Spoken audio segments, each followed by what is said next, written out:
Your time is limited. तुम्हारा समय सीमित है, इसलिए किसी और की ज़िंदगी जीकर व्यर्थ मत करो। बेकार की सोच में मत फंसो। अपनी ज़िंदगी दूसरों के हिसाब से मत चलाओ। अपने अंदर की आवाज़ को मत डूबने दो। तुम क्या बनना चाहते हो, यही सत्य है, बाकी सब गौड़ है। ज़िंदगी ये नहीं है कि ये कैसी दिखती है और महसूस होती है। ज़िंदगी वो है जो दूसरों के काम आती है और उनकी मदद करती है। मैं एक दिन मर जाऊंगा, इस बात को हमेशा याद रखना, क्योंकि यह ज़िंदगी के बड़े निर्णय लेने में सबसे ज़्यादा मददगार होता है।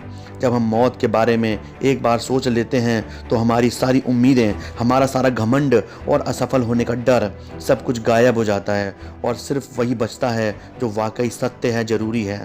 तब ऐसा कोई कारण नहीं बचता है कि आप अपने दिल की आवाज़ को ना सुनें।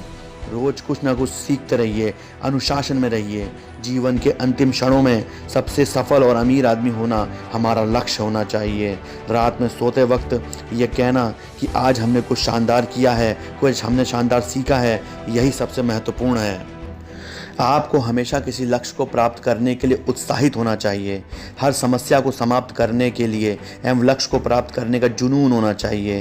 दिलचस्प विचारों और नई तकनीक, टेक्नोलॉजी को आत्मसात करना चाहिए। हमेशा क्रिएटिव बनिए। आप हर दिन को ऐसे जिए जैसे कि वो आपकी ज़िंदगी का आखिरी दिन है।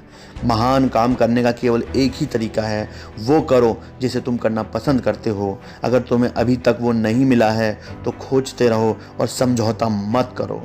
लक्ष्य की प्राप्ति के लिए की गई आपकी यात्रा ही आपका इनाम है।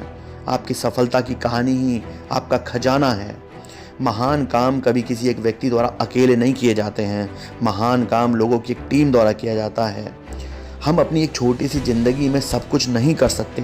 सारी चीज़ें करने का हमें मौका नहीं मिलता है। हमें एक्सीलेंट होना चाहिए। हमें किसी लक्ष्य की प्राप्ति के लिए पागल हो जाना चाहिए। पागल, जुनूनी लोग अक्सर दुनिया को बदल देते हैं।